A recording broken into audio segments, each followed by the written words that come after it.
Hello, and welcome to The Business Behind Small Business, the show that reminds you that just because you own a business doesn't mean you're a business owner. In each episode, we will discuss a common issue small businesses face and offer tips and advice from the perspectives of two business owners, one that built to sell and one that built to inherit. We are your hosts, Sevana Stone and Chloe Lee. There's a lot of business behind small business, so let's get to it. Love.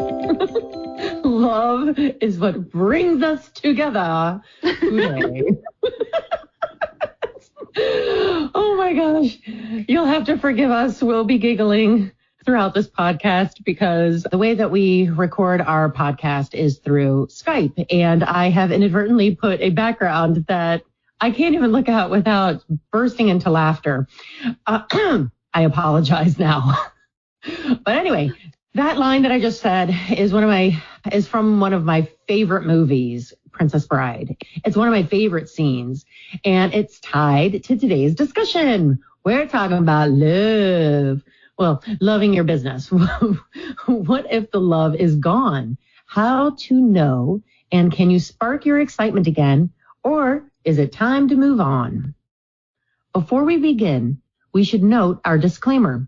We are not licensed financial experts, nor do we give financial advice. Anything we share with you here on our podcast, whether it be a personal experience or submission or advice, tips that have worked for us or that we believe would work for you, should not be viewed as either financial, business, or tax advice. We ask for you to do your research, have open and honest conversations with your company's own support providers, and make decisions based upon that. Throughout this broadcast, we will share our knowledge and give suggestions and hope you will receive them as part of your overall research to better your own company. Oh, look at that. I made it through without laughing. Well done. Yeah, thank you. So how do you know you've fallen out of love? What are the indicators? And how do you know is it time to make a change? Do you try? Do you move on? What do you suggest? All right. So I kind of took this from LinkedIn. There's an article that has 5 signs that you've fallen out of love with your business. So let's start with the first one, which is you struggle to get out of bed in the morning, right? Your alarm clock goes off, you hit the snooze button, you hit the snooze button, you hit the snooze button again and again and again, and you simply do not want to get up and face the day. If that sounds like you, that may be a pretty good sign that, you're not in love with your business as you were before.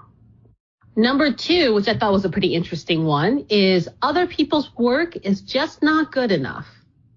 So as a perfectionist, which I would strive to say that a lot of small business owners are and entrepreneurs, the standard of your employees' work is just not up to scratch. So then what happens is you're kind of reluctant to delegate, hire people, and then now you're in sole control of your business and you're probably exhausted. Number 3, you disagree with your business partners. So if you're not a solo entrepreneur and you have a partner in a business, maybe you guys have grown apart and you guys aren't agreeing on everything about how you want to move forward with the business and what the future plans are. And oftentimes you're arguing more than you are goal setting together. And that might be a source or a cause of why you may be falling out of love with your business. Next, number 4, you're not achieving financial success. So this one can definitely be a bit of a Debbie Downer. You put a lot of work in your business. You're working really hard. You're pushing ahead 100% every day, and yet you're not getting the financial success that you want. Your cash flow is still looking unhealthy. Your customers aren't paying you on time, and you feel like you're just running around in circles, wasting time trying to chase down money. And then last, number 5, is your business bores you. It was exciting at one point, and for whatever reason, everything you do now just feels 10 times heavier and 10 times harder. And at this point, you're just tired and you're just bored of the business that you started. So I did want to say that it's okay to feel like this at any part of your business journey. I certainly have felt. I probably felt every one of these at one point or another throughout the years. So it is absolutely normal, and this does not mean that you need to jump ship, because I believe, Sevana, you're going to tell us how you can fall back in love with your business. Yes, absolutely. And to your last point, I would say that a lot of times that's probably one that people don't notice until they ask themselves, am I bored? Because consistency and reliability tend to be the reason why people stay in relationships, whether or not it's the best place for them. And I could assume that it can be translated over to business if it's consistent and it's reliable. It's a reliable income source. You're kind of like, meh, yeah, well, it's paying the bills. That's not the answer you should have. It's interesting that you'd be willing to kind of tolerate the pain as long as it's pain you're familiar with. Yeah, people would much prefer to, and it's psychologically proven that people stay in unhappy relationships because they're one, resistant to change. Two, it's more about the devil you know than the devil you don't. Not that the relationship is a devil, but you know what I'm saying.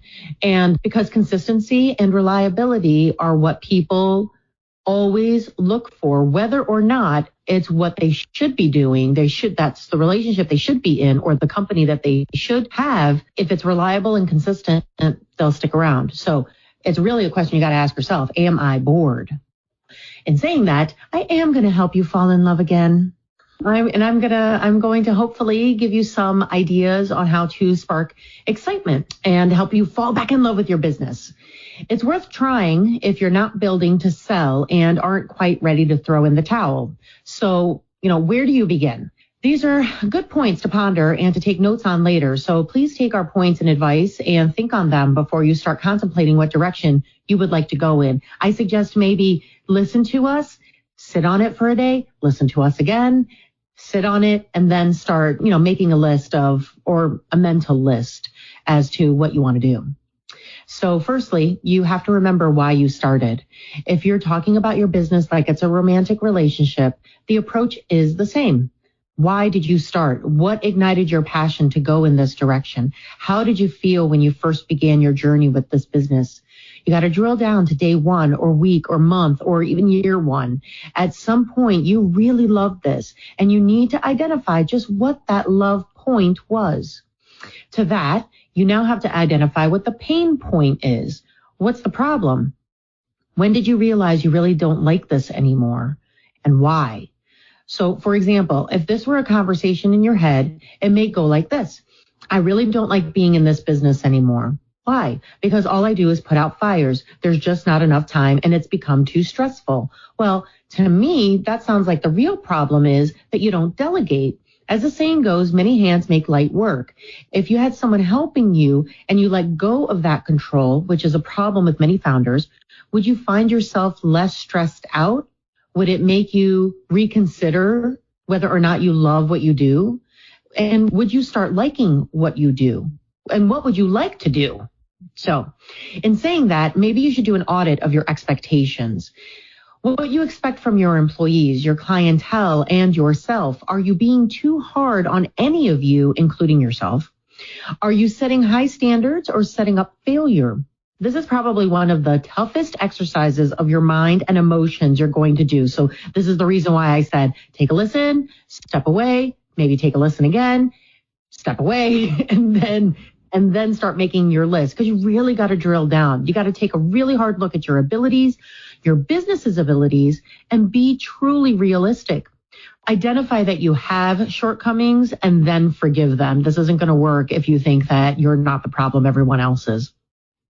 Forgive those of your employees, business partners, clientele, so on and so forth.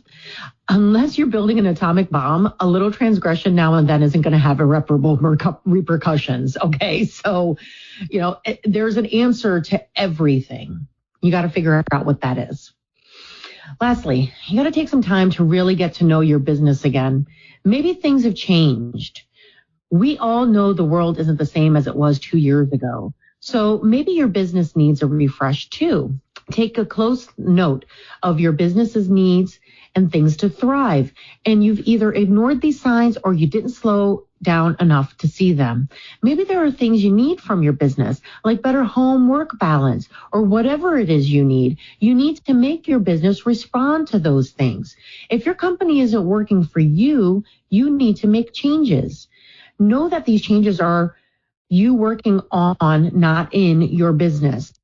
Give yourself the gift of alone time, away from the distractions of emails, calls, and the never-ending to-do list. It's the only way to make changes that will stick.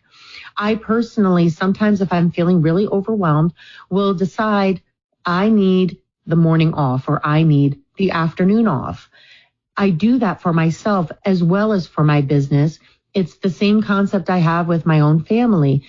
The only way I can take care of you is if I take care of me first, right? So, final notes, make concrete solutions. No more, I'll do this later, or I'll start making changes tomorrow at the start of the month, blah, blah, blah. It's no different than a diet. Start changes now, maybe little ones so they're less painful, but changes need to be made and stuck to, even if that change is you. In the end, if the reason your company is not lovable is because of you, you've got to own your responsibility in this and change yourself as well. So in saying that, let's talk about if we've ever fallen out of love with our company, current, past, and how did we know it was time to make a change?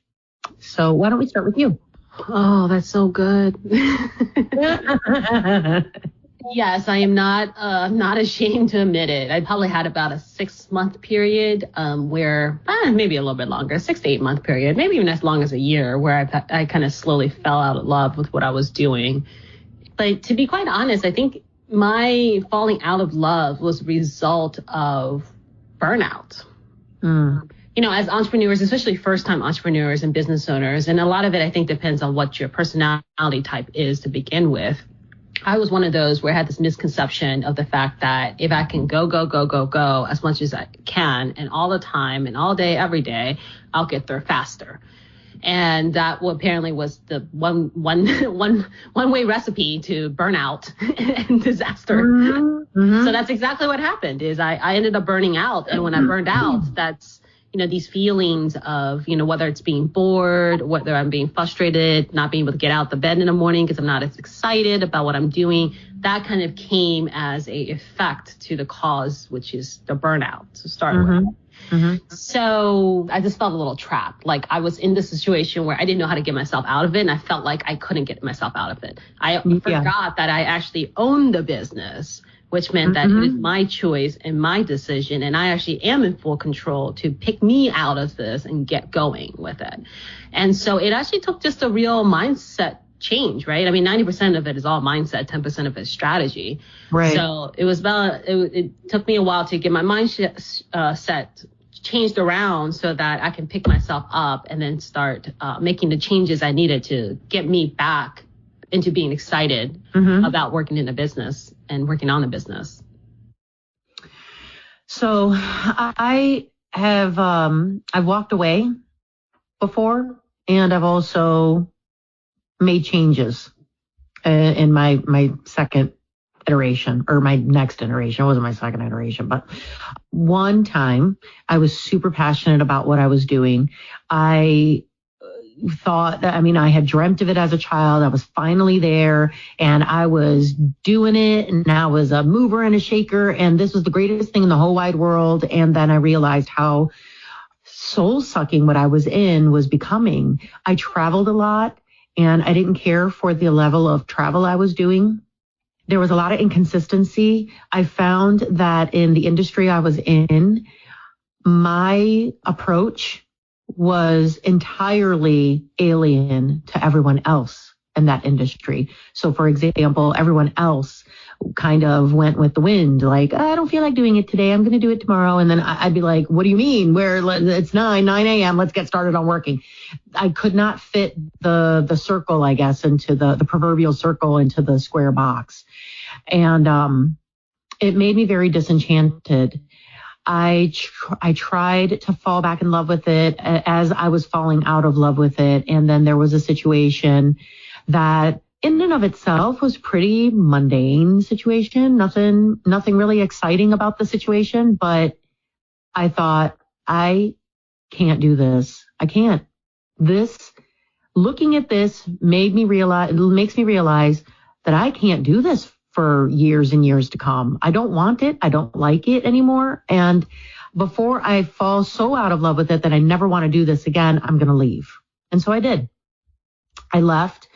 And then I had to figure out who was I going to be next? It actually took me a few years. I was a little depressed about it because I kind of felt like a failure. But at the same time, I also then realized that maybe what I thought I was supposed to be, especially as a kid, maybe that's not what it was. Maybe it was the things that I did, making people happy, making them feel less stressed out. Maybe that's what I'm supposed to be doing. And that's how that was the beginning of the transformation into what my current company is. And when I started my company, the first 4 years, I was growing, and I was working inside of my company. I was it. And I was doing it. And then by the 5th and 6th year is when I really started to feel stressed out. Like, am I really supposed to be doing this? I started to hate it. I didn't want to talk to clients. I didn't want to talk to anybody. But I realized, okay, I really need help. I need to hire people in. I started hiring people in, plugging people in, started working deeper on my business, creating processes and creating these timelines and systems and all these different things that continuously took me out of the wheel, if you will. And as I did that, I became more and more available to do the things I really wanted to do, the things that really made me passionate. So the next 4 years, I started to fall back in love with my company, and I'm in almost year 11, and I love it. I love what I do. I don't love the things that I used to do, but I've made myself fall back in love with it because I really do love what I do. I just didn't love what I was doing the first 4 to 6 years. So it's so interesting how we design ourselves into kind of the corner. Yeah. Right? We do. We created the business, and somehow we ended up creating the job that we hate. Absolutely. And, I think that we don't forgive ourselves as well. If we realize that maybe this just isn't where we belong, we should forgive ourselves to walk away. And if people around you, which is what happened to me, if people around you are like, you're crazy, why would you do that? Oh, you could have done this, or you could have done that. You could have been this great success. Well, could I have? Not if I didn't love it. Yeah, not to the expense of your own happiness, right? Yeah, no, I think I'm good. Like, you have to forgive yourself and make peace with it if you ultimately decide you're going to walk away. But in the end, it's you and your decision. And that's probably where you should start, is know that this is your decision and your decision alone as to whether or not you're going to keep going, or if this is where you're going to stop. That's so interesting that you brought that up about like other people's opinions, because as a entrepreneur meeting other small business owners and other entrepreneurs who's been doing it for a while, or just, really authentic in their business, they don't typically offer advice, right? And they don't typically offer opinions and suggestions, because I think we've all been there where we know at the end of the day, it is our business. It is what we choose, what we want that really matters. And when you have a whole bunch of different voices trying to tell you what you should be doing and what you shouldn't be doing, that becomes really a huge distraction. And so, and funny enough too, I feel like the people dispensing advice oftentimes are the ones that aren't actually even doing it. So I don't even know why they're dispensing advice, but they feel like they can. So, that's really easy to kind of get in your head, because when especially if you're a first time business owner, you're a first time entrepreneur, there are going to be a time where you're going to be extremely vulnerable. If you didn't know you had faults before and you have weaknesses, then starting a business will certainly, highlight those faults and weaknesses and exacerbate those. I will tell you though, I feel like I gave myself a lot of pressure, so I didn't want to quit. But I also knew that I didn't really want to quit. There was something here, but I was extremely unhappy with where my business was and how I set it up for myself. So I have nobody to blame but myself, of course, because I built it this way. But because I built it a certain way and I had hired people too, I definitely went through like a roller coaster of emotions. And then decided from that experience that I need to make a severe change in my business to basically design it and move it to a direction that I wanted. The end result now is, of course, what I wanted to build a business that was to the level that I felt was needed to be able to sell it. Yeah. So that was a little bit of a different business than what I had in year 3 and 4. And because I wasn't 100% clear as to what my vision is, I didn't hire the right people for that outcome. So I ended up hiring not the right people. And again, they were great employees, so it was really no fault of theirs, but it was really my fault because I needed to change I didn't know what I wanted yet. Yeah. And so after a year of kind of going through this mental exercise, I realized what I wanted. So I immediately over the next year started putting everything in place to change and turn the company around toward what I needed to do. And what ended up happening is I wanted to kind of not gut everything, but I wanted to essentially let everybody go and start over because it was so much of a distraction. And my HR kind of talked me off the ledge about that a little bit. And I was like, okay. But honestly, over about a 9-month period, we had 100% turnover. And I eventually replaced our entire staff with the staff that was aligned with my vision of where I wanted to go. Yeah. With the company. Hey, and if that's what needs to be done, then that's what needs to be done. I mean, sometimes maybe it isn't you, maybe it is them, but only, of course, after you've done a true internal assessment. There have been times when so one of the reasons why I fell out of love with what I was doing was the people around me. They were a huge influence. The influence. Yeah. They were. Yeah, exactly.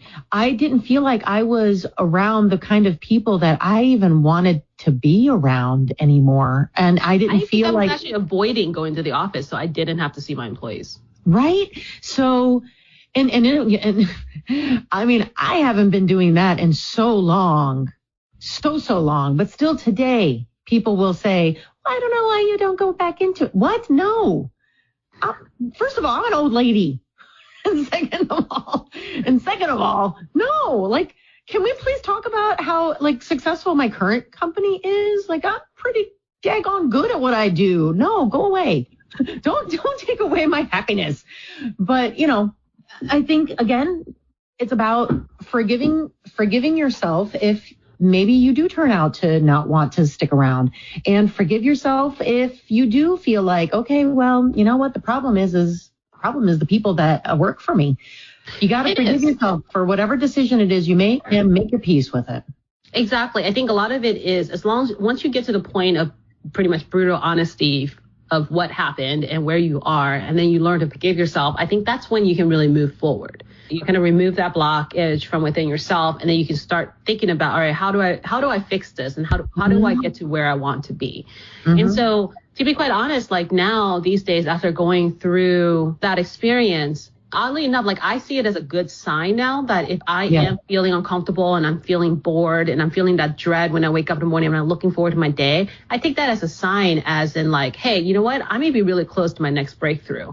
There is something on the other side of this. After that first iteration of learning what this is, the other side of it is I always ended up reinventing what I was doing or doing it 10 times better. So it becomes almost like a driving force. So it's actually really exciting now because I'm okay, so my mind, my body, my gut is kind of warning me about something. Let's take time, let's explore this because I want to get to the other side of this, because I know it's going to be so exciting on the other side of this. So it's not quite as a depressing sign now, although I have to say living with the feelings isn't great, but as long as you're aware of what those feelings mean, it doesn't quite hurt as much. Well, greatness doesn't come without being uncomfortable at times, right? And the points that we made are very, very important. That's why I'm reiterating here that, once you're done listening to us, take a break and then listen to the beginning of our podcast. Well, maybe not the part where I'm giggling so much, because I will say that I've stopped looking at us because I can't see us in the forest. I don't know how I managed to put us on. I don't know. Apparently we're sitting in the forest in a virtual world somewhere right now. But only the top half of us is sitting in a forest. Believe this thing. It's like we're coming out of the ground like groundhogs. Anyway, take a listen again to what we were saying, because those are really, really good points. If you are at the fork in the road and need some guidance and you don't really know who you could talk to about this, the points that Chloe made and the points that I made are a great place for you to start. And so from here, let's move on to our famous example. In each episode, we like to connect a famous example to our discussion to help you relate our talking points on a more global or well-recognized scale. Sometimes we use exact examples of either famous persons or successful business owners of today or in history. And sometimes we use examples of people who inspire us and have inspired today's discussion.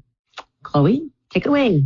All right. So my famous example is Michael Phelps. Oh. So we've all heard of him before.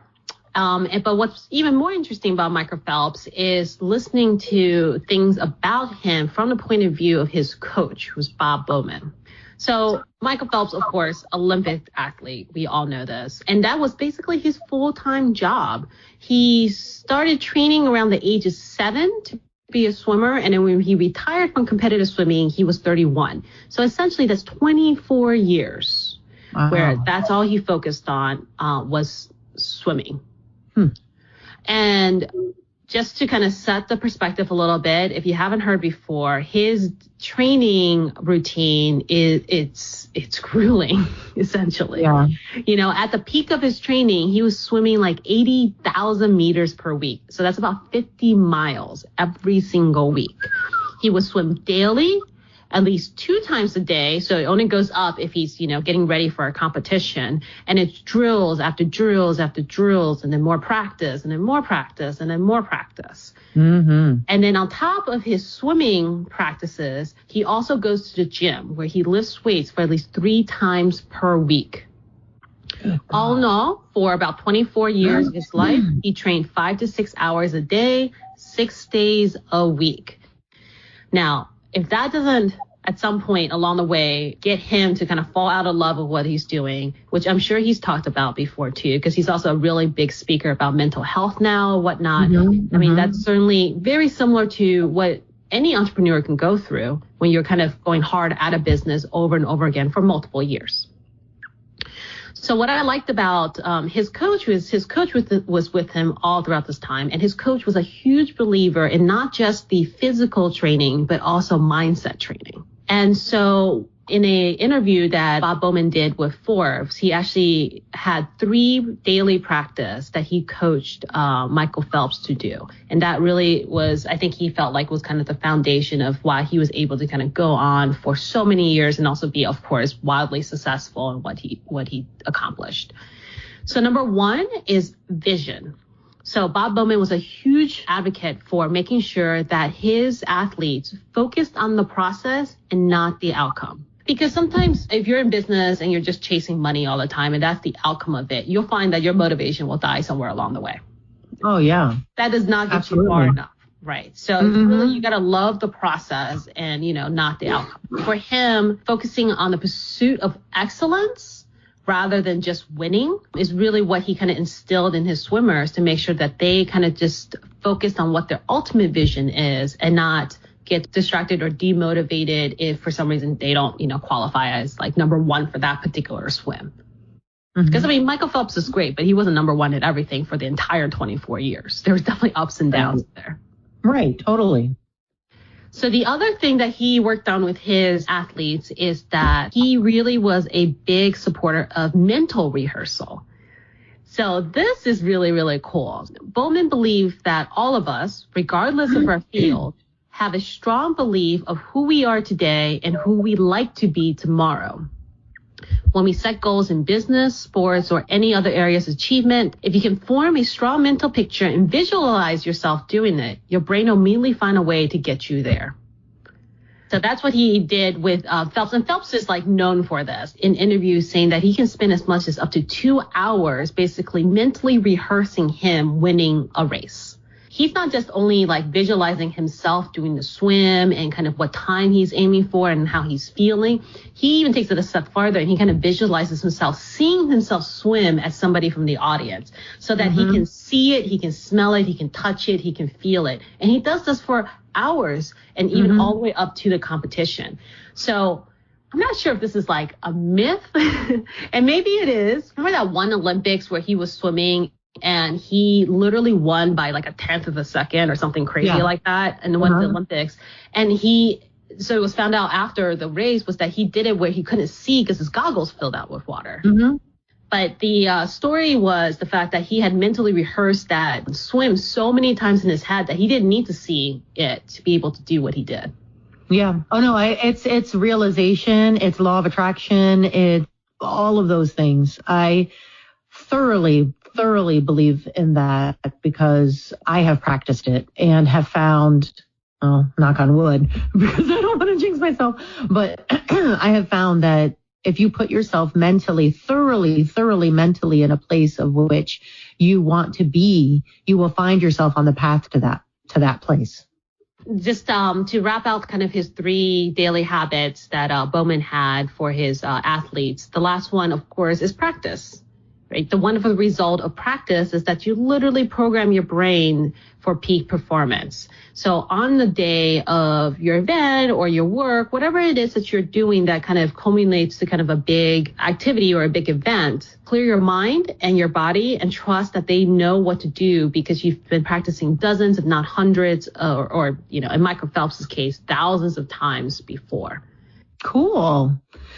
I really do like the guy. I mean, he to me is like Michael Jordan. Like the two of them are almost superhuman. And both of them use holistic methods to get to where they are. It's not just about the physical. It's really mostly about the mental. And it's not even just about the mental. It's about seeing yourself. Because I feel like Michael Jordan had said that once when I watched the series on him. I think he mentioned that as well, that he would visualize himself winning. He put himself there mentally to get to that place. And I feel like Mike Tyson did too, but I don't remember. But I mean, that's what people of greatness do, is they visualize themselves in greatness. I think that's definitely something to explore. I couldn't decide between these two because, again, I'm at an impasse. Both are very important how they reinvented their companies to better suit their passions. But one is a founder and the other is not. So I'm going to start with the founder. The story of cola is very complicated, but it comes down to the fact that it was once meant to be a medicinal elixir made of both cocaine and the African cola nut for caffeine. Although Confederate Colonel John Pemberton invented it, likely inspired by a French Corsican coca wine, and businessman Asa Griggs Candler transformed it into what we know it as today, I want to instead talk about Caleb Bradham. Bradham was a pharmacist who owned Bradham Drug Company, and like many drugstores of the time, it had a soda fountain. In 1898, Bradham invented a blend of cola extract, vanilla, and rare oils, and he called it Brad's Drink. He served this to his clients/patients. He later renamed it Pepsi Cola because he believed it aided in digestion like pepsin enzyme. It was a success, and Bradham authorized Pepsi Cola franchises in over 24 states. Although he was dedicated to his business, it didn't monopolize his life. He went far in the Shriners and was made recorder of the Sudan Temple. He was a bank officer and honorary president of a state-owned railroad. He was one of the founders of the North Carolina Naval Militia, and when he retired, he did so with the rank of Rear Admiral. So clearly, Pepsi wasn't monopolizing his time or his life. Sadly, because he wasn't hyper-focused on Pepsi and it wasn't his true passion, he made a decision that ended up costing him his company. The price of sugar skyrocketed and then nosedived, and he bought at the wrong time. He bought when it was expensive, and then he was stuck with it. He sold Pepsi and then went back to operating his drugstore, and the rest is history. That's an example of somebody who just kind of lost the love. And instead of trying to reinvigorate Pepsi, he just sold it. On to my second inspiration. In 1927, the Hathaway Manufacturing Company built a textile mill in New Bedford, Massachusetts. By 1955, they had merged with another textile company, Berkshire Fine Spinning Associates. Together, they became Berkshire Hathaway. During the same timeline, a young man developed an interest in business and investing in his youth. He entered the Wharton School of the University of Pennsylvania in 1947, transferred and graduated from the University of Nebraska in 19. He went on to Columbia Business School and then graduated from there. In 1962, at 32 years of age, Warren Buffett began buying Berkshire Hathaway stock under a reasonable investment strategy. He figured he would buy the stock and then sell it back to the company at a higher price. Well, then things got kind of sticky. Berkshire Hathaway's president, Seabury Stanton, which is such a cool name, offered in person Buffett's stock at $11.50 a share. But when Stanton later sent the formal offer, it was at $11.375. I mean, one would think it's not that big of a deal, but he owned a considerable amount of stock. The lowball offer angered Buffett so much, he amassed a majority stake. He gained a seat on its board, all with the intent to replace Stanton as president. It worked. Buffett didn't know much about textiles, and it became abundantly clear it wouldn't be his passion project. He's noted many times that it was a mistake to buy into textiles, but it was cheap and it was a place to start. In 1985, due to foreign competition, he shut down the textile business. And instead of just shutting it down and moving on from it, he kept the name and completely reinvented the company. He went on to own and operate one of the largest corporate holding companies in the world. So although Berkshire Hathaway started off in textiles, it's now known as a holding company. He reinvented it. He didn't have a love for textiles, reinvented it, and went on to make history. So with each episode, we like to share either books, tools, apps, platforms, or anything we think is a great next step and connector to our discussion. So if you like our subject matter and want to learn more, you'll have a great place to start. So what are your recommendations? Personally, I think two things has been kind of the foundation ever since my first experience of falling out of love with my business. And it's kind of kept me kind of pretty steady since then. One is picking up the practice of meditation. And I certainly over the years have periods of time where I would kind of fall out of the practice, but I eventually will always work my way back because I can immediately tell when I'm not in a daily practice and things are kind of feels like they're falling apart around me a little bit. So I have a recommendation for a meditation app, a couple meditation apps. One that I've used quite often, which is Calm. I think that's a pretty popular app, and it's great. They've really done a lot to kind of increase a lot of the information and just different ways to meditate that is not just sitting quietly for 10 to 15 minutes, listening to the thoughts in your head. They have a lot of guided meditation, a lot of nature sounds that and soundscapes that I found really helpful. And then the other meditation app is called Omvana, which is spelled Omvana. It's part of the Mind Valley community or subscription rather that I'm also a part of, but I believe it's also a standalone app. And they also have some really great guided meditation and soundscapes in there as well. And then the other item I was going to recommend is just listening to different speakers for motivation.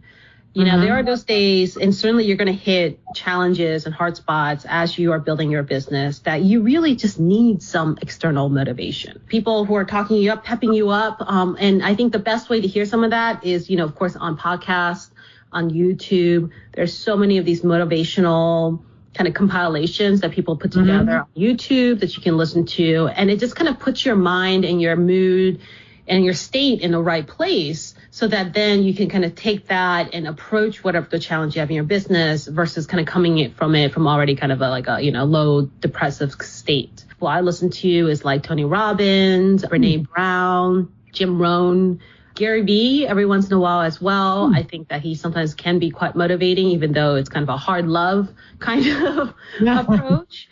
But certainly I would say kind of find the speaker that speaks the right language to you. No, yeah, I completely agree. I personally prefer to because I'm a nerd, I fall back into history, and I get my inspiration from historically successful women, and that's why I love listening to history chicks. And the way that they speak to one another, I really enjoy. It makes me feel good too. And then I love Business Wars. That also is such a great inspiration for me, because it goes into how these companies started, because it helps you remember that these monstrosity or conglomerates, these massive companies, all boils down to one person with a really good idea.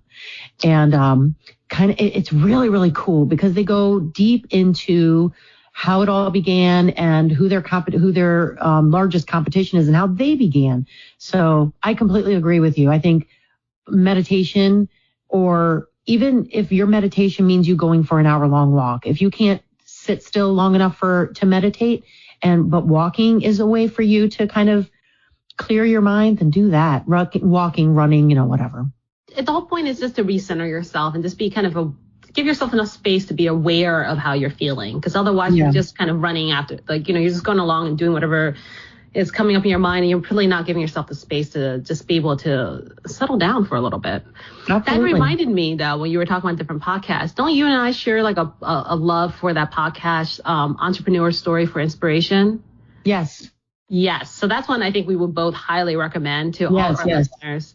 Amazing podcast. He interviews founders, right? He interviews people who are in small business, founders. I mean, every once in a while you'll have people who are, I guess, famous in a sense, but mostly he just interviews everybody else like you and me, and he actually really gets into kind of the details of what it was like to build a business. And I just love hearing about other people's stories, because then first of all, then you feel like you're not crazy. Definitely. And you don't feel like you're a lonely island. You're not on a lonely island. And then you also, for me, my takeaway was look at how many different ways there are to approach a business. Yeah. You find your unique way and stop trying to do what everybody else wants you to do or tells you that you should be doing. Well, and I'll admit, I do feel crazy sometimes when I'm excited about an idea and I'm starting to do something new. And I know that my staff rolls their eyes, maybe not in front of me, but they roll their eyes and they're like, oh my gosh, he's doing something new again.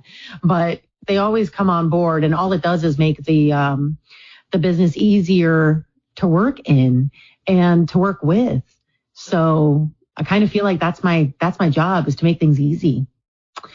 And in my humble opinion, oftentimes when an owner falls out of love with their company, it has more to do with them having painted themselves into an uncomfortable corner than the company itself, like we mentioned earlier. I highly suggest looking into streamlining what you do, outsourcing what doesn't really need you, and focus your attentions on the things that really make you happy within the confines of your company. Invest in a CRM. I personally really like HubSpot, Thrive, that's THRYV, and Zoho, but do your own research to find what fits you best. There are CRMs for literally every industry, so find the one that fits you both personally and financially. I also really like ActiveCampaign for email marketing automation and Evernote for productivity. You'll still need someone to manage those, though. And I can't say this enough. Please outsource. Please outsource.